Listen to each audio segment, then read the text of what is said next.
Vinícius de Moraes disse que a vida é a tal arte do encontro. Nessa caminhada, tecemos nossos fios com aqueles que mais reconhecemos afinidade. O programa Suprassumo percorre as estradas da cultura para oferecer a você a melhor parte do afeto e sentimento. Sejam bem-vindos ao nosso mundo. São 2 décadas movendo os palcos da cidade com projetos que contam histórias encantadoras. É a companhia de teatro no escuro que se firma na arte que resiste no país. Uma das belas surpresas que o Suprassumo encontrou ao longo de sua caminhada foi o artista plástico Paulo Vale. Hoje ele retorna ao programa para nos entreter com belos lugares de Lisboa, onde reside atualmente e faz seu mestrado em História da Arte.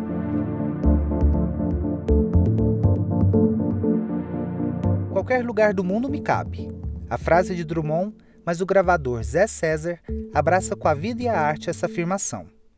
Tal sensibilidade o artista retrata nas gravuras, nas paredes e na sala de aula.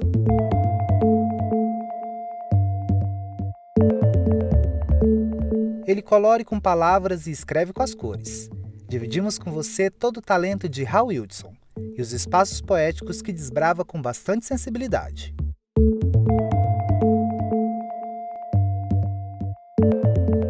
A Quasar Companhia de Dança se tornou balzaquiana e a comemoração dessa plenitude surgiu com o espetáculo O Que Ainda Guardo.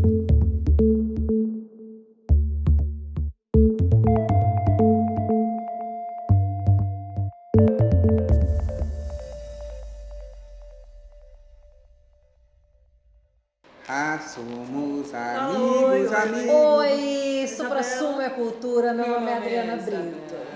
Twin. Alô, alô, 1, 2, 3, som, Twin falando.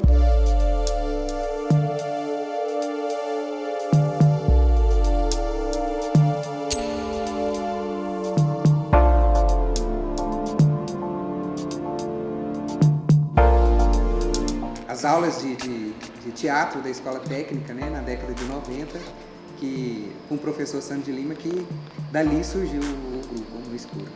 Somos os fundadores, eu, Hélio, Michael, Pedro e Maquete. E eu acho que, na verdade, a No Escuro faz parte da minha vida profissional de ator. Não me vejo trabalhando em outra companhia, não me vejo trabalhando sozinho. Sou ator da companhia de Teatro No Escuro já há 22 anos e estamos aí, brincando, se divertindo, sendo feliz, resistindo. E é massa demais isso aqui.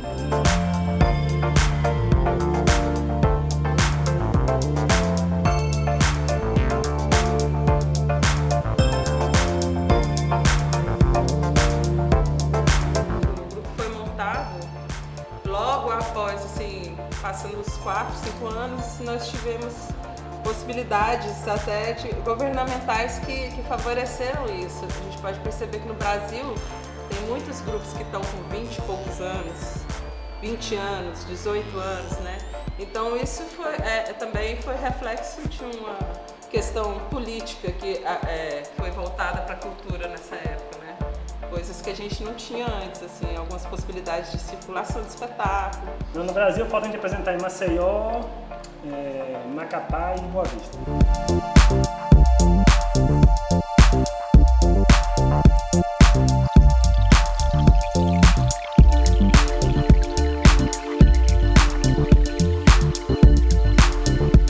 Então, a gente começou no palco e a gente foi pra rua por um momento da situação da política cultural de Goiânia. Não foi que a gente quis ir para a rua.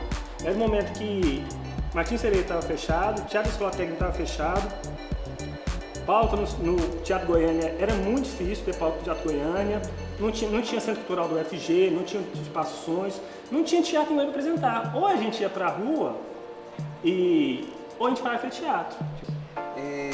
Não vejo um motivo de fazer teatro, de fazer arte, especialmente o teatro, se a gente não está reivindicando algo, a gente não está revelando algo que está errado no mundo, que a gente quer ver um melhor no mundo, né?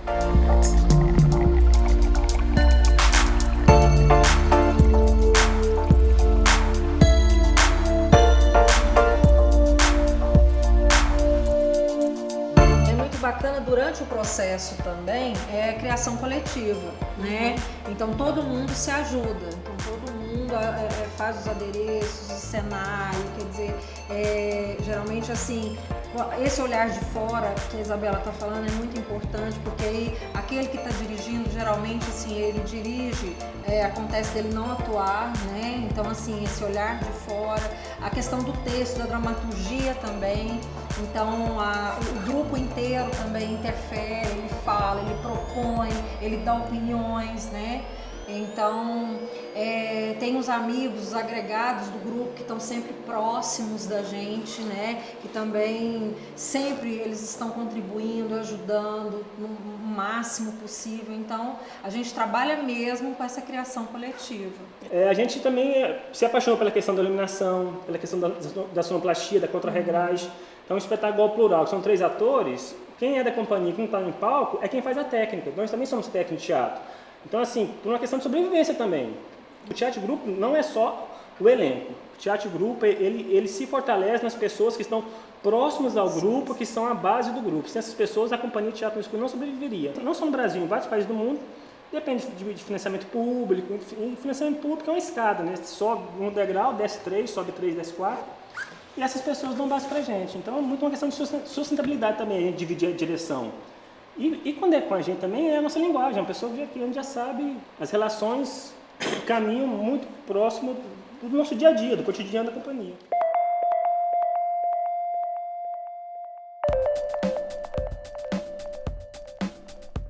Olá, sou Paulo Vale, artista plástico e professor de desenho e pintura. Minha janela para o mundo é daqui de Lisboa, especialmente para o Suprassumo.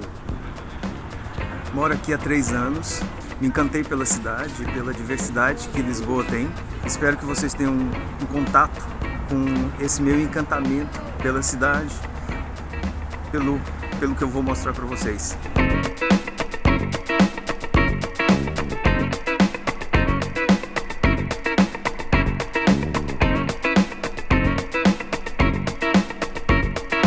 Estou no Parque Eduardo VII. Parque construído no início do século XX para estreitar as relações comerciais entre Portugal e Inglaterra.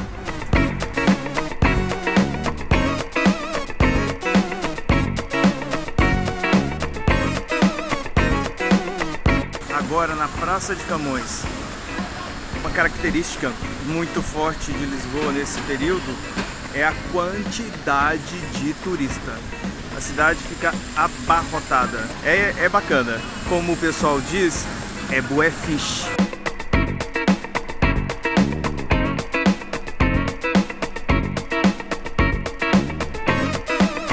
Bondinhos à minha esquerda.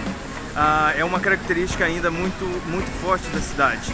Alguns bondinhos têm umas linhas exclusivas porque eles passam por ruas que não cabe um ônibus. Então isso é interessante, que dá esse ar bucólico para a cidade.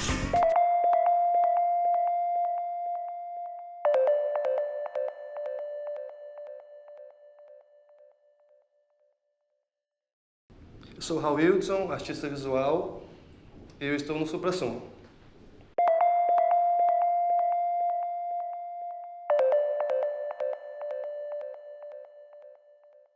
Bendito quem trabalha com cultura, quem produz, quem promove, quem divulga, que eu acho que é uma das coisas mais fundamentais para a formação da pessoa humana.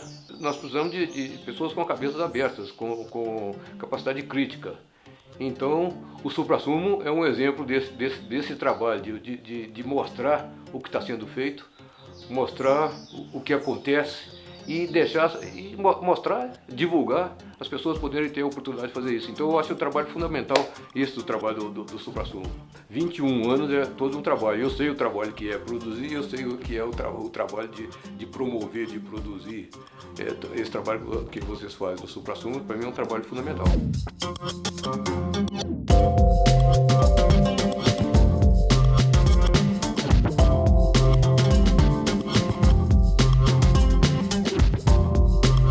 Inicialmente gente não tinha ideia do que era ser um artista, como vivia um artista, o que é viver de arte, o que é viver fazendo arte, né? Na faculdade que eu fui descobrir isso, que fui ter o contato com artistas profissionais, que até então não tinha. Em exposições eu quase sempre ia. Tinha quando eu passava pelo centro ali, tinha uma galeria ali no centro, Galeria Azul, se não me engano, na Avenida Goiás, lá eu passava muito na porta, então eu sempre entrava e via o que tinha lá.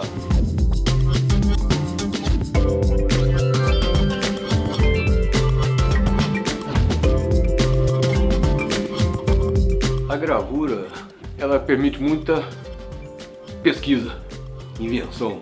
Eu sempre gostei de trabalhar com materiais, pesquisar materiais alternativos. Então, na realidade, eu trabalhei com estilogravura, gravura em metal, litografia, serigrafia, todos esses processos assim, e outras pesquisas. Inclusive, a minha tese foi em plástico. Minha tese de doutorado foi em gravura em plástico. Pesquisei vários tipos de plástico diferentes. Uma vez cheguei no papelão, comecei a cortar o papelão, recortar o papelão para poder fazer textura, fazer relevo. Aí eu descobri que o papelão tem a sua expressividade e deixou de ser matriz para poder ser o trabalho original. Os professores, e eu particularmente, não sou um, sou três. Eu sou o artista, eu sou o professor e sou pesquisador. Então, eu não consigo distinguir essas três coisas na realidade, essas três coisas se misturam. E o processo de pesquisa, o processo de investigação, de pesquisar materiais, pesquisar técnicas e tudo, então acabo somando as três coisas, então são três em um.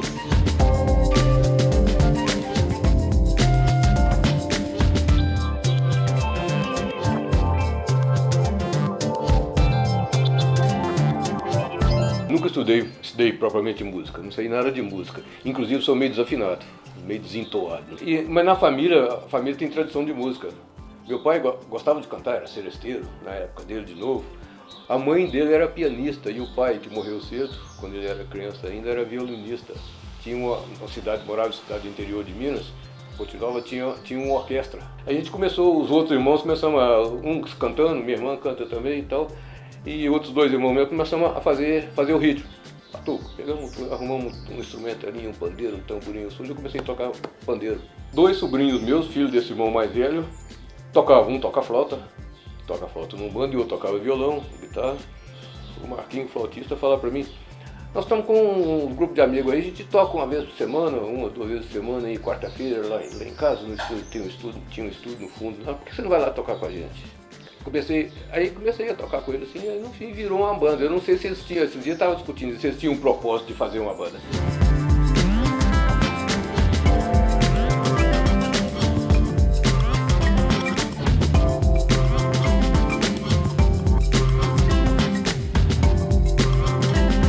Eu não penso em termos de futuro, o que eu vou fazer no futuro. De vez em quando eu penso, mas paro de pensar. Eu estou sempre trabalhando e eu acredito, e assim é que as coisas, eu fui mudando de tema no meu trabalho, comecei com um tema de capoeira, depois passei um tema, um instrumento, depois cheguei nos peixes e tal, e agora cheguei na cidade. Foi acontecendo, o tema surgia, não sei porquê, de certa forma, à medida que eu vou trabalhando, fui descobrindo outras coisas e cheguei no tema, então eu não penso muito nisso não. Nem procuro pensar. Eu sei que uma hora posso mudar, posso chegar a outra coisa, mas não me preocupo tanto assim o que é que eu vou fazer. Eu só espero continuar fazendo, não parar nunca, porque eu acho que eu não sei fazer outra coisa.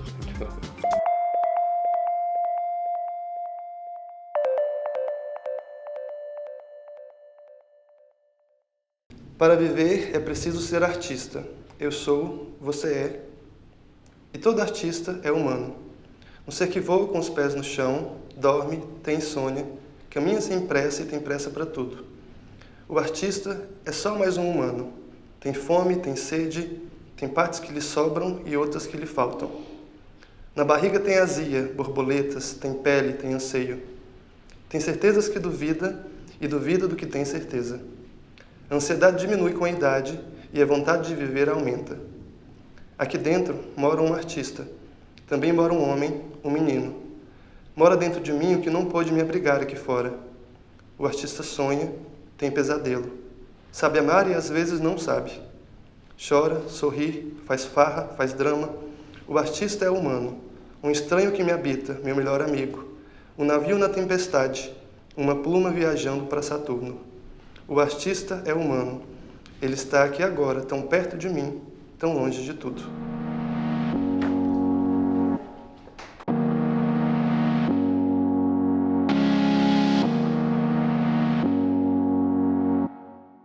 Tudo começou há mais ou menos 11 anos. Assim.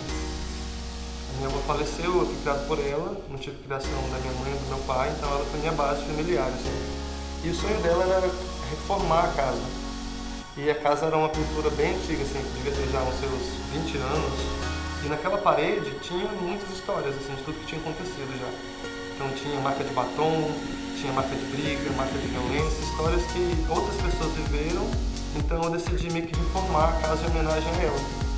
E aí foi aí que eu decidi pegar os livros, as apostilas, as revistas, tudo que tinha de papel. Eu comecei a sobrepor a parede com essas novas histórias. E depois que estava pronto, eu tive muito desejo de desenhar por cima. Como se fosse criando uma nova camada, assim, né? Faz 11 anos. E aí eu comecei a estudar colagem, comecei a estudar novas formas de fazer colagem e isso foi se tornando cada vez mais latente, né, assim.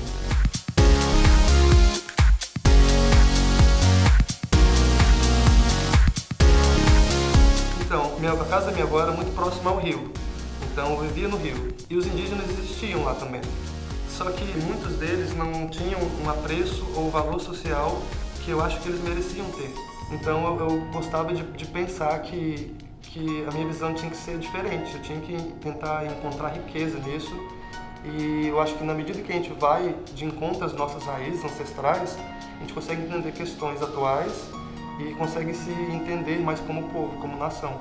Nessa série do Cocá, eu decidi representar a cultura indígena, mas de uma forma que não fosse me apropriando necessariamente do que eles criaram. Eu peguei diversos tipos de cocares, como se eu estivesse juntando o que a nossa cultura tem de mais rico. E os cocares, eles são misturados, então tem uma característica de uma etnia, uma característica de outra, então eu misturo as etnias para criar um cocá que represente o Brasil como um todo.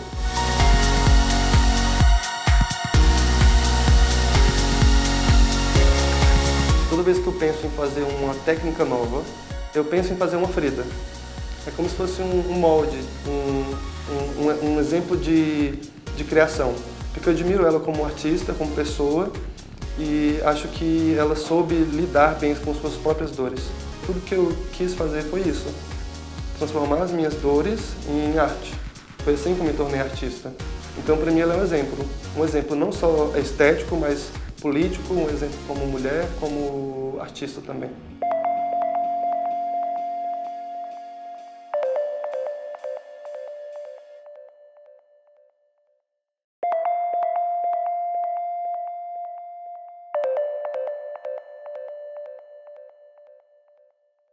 Desejo para o Suprassumo e toda a sua equipe que vocês tenham essa garra, né, que tiveram desde o começo.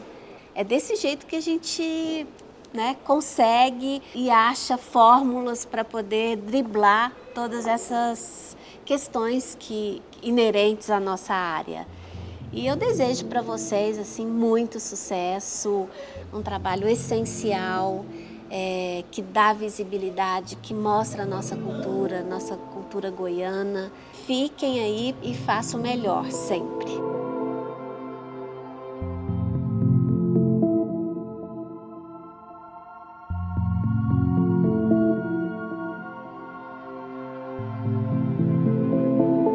Então a gente reuniu essa moçada que eram alunos do Julson, que era do Grupo Energia, e apresentamos a nossa proposta de montar uma companhia. Pretencioso, né? Uma companhia. Pra gente, uma companhia naquela época era já um título assim de ser profissional. E a gente trabalhava em horários assim loucos, porque era hora do almoço, era 2 horas, era do meio-dia às 2, e a partir das 8 horas da noite, ou às vezes 9, porque quando terminava as aulas da academia. Então a gente encontrava 2 vezes no dia para ensaiar, para poder criar. E não tinha escola nenhuma, não tinha produtor nenhum, né? Nos anos 90 aí agora. Não tinha nada que nos desse nenhuma orientação. Mas tínhamos a vontade.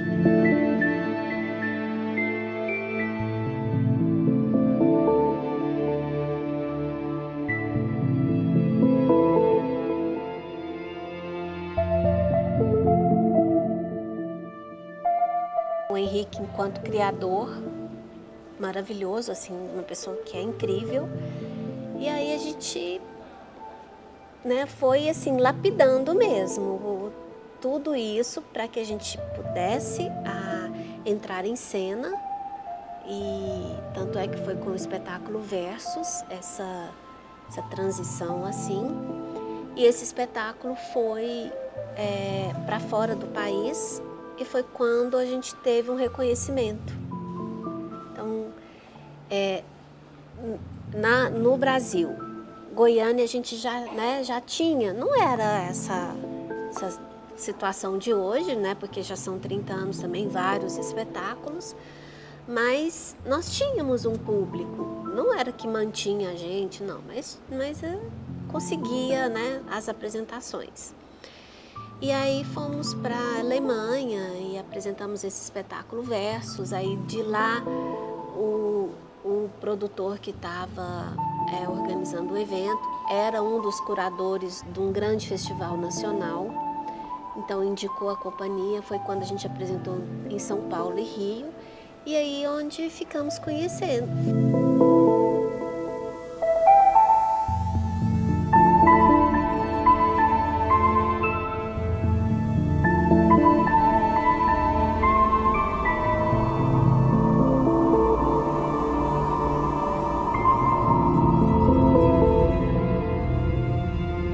Me orgulho mesmo de fazer dança contemporânea no Centro-Oeste, né? Isso é um fato, onde a nossa cultura toda é voltada para o sertanejo, né? E cada vez mais. E então, assim, você completar 30 anos nessa região, segurando com um trabalho muito sério, de um formato até então, né, até 2016 nós conseguimos, de uma empresa que contratava todos os seus bailarinos através de CLT. Isso no Brasil é raro, assim, você conta nos dedos, talvez Débora Coker, Grupo Corpo. Os outros são companhias municipais, companhias estaduais, né, oficiais, assim, esse corpo fixo do Estado. Então, eu me orgulho muito de ter chegado, né, aos 30 anos e ter essa história, né, ter esse respeito com o bailarino, com o artista.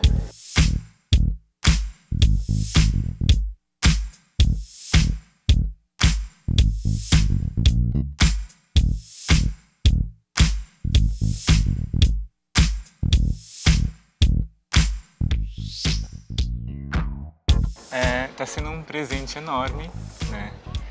Tá participando desse momento tão especial para a companhia, né? Que é essa volta depois desses 2 anos parado, que também tem essa vontade do Henrique, né? De coreografar, então a gente vem com essa vontade assim também, o que ele vai fazer.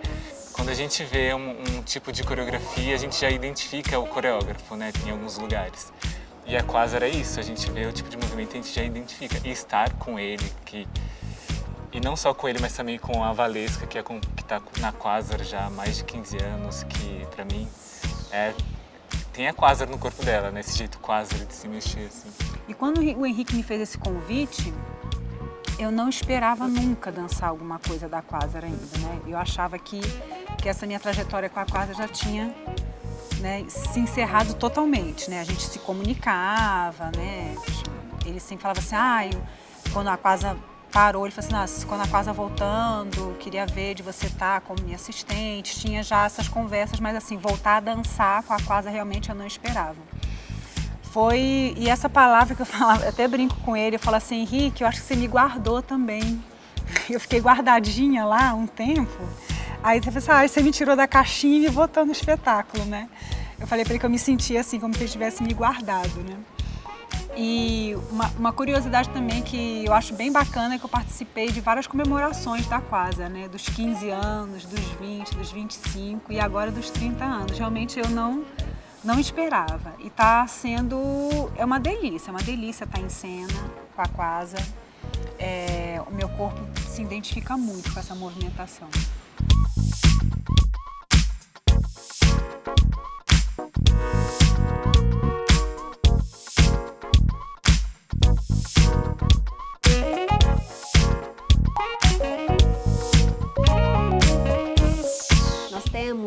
mesmo um reconhecimento muito bacana, né? Tivemos nossa estreia agora no Rio e São Paulo.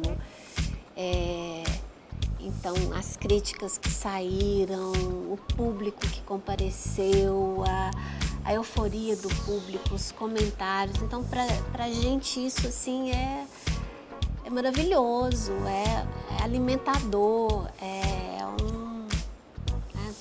te dá ânimo, assim, te acende aquela chama, né, que estava fraquinha e dá um fôlego aí para trabalhar mais um pouco. Que a gente siga de mãos dadas na TV, na web e em toda a afetividade. Nos despedimos com um belo pensamento de Simone de Beauvoir. É na arte que o homem se ultrapassa definitivamente. Um beijo e até a próxima.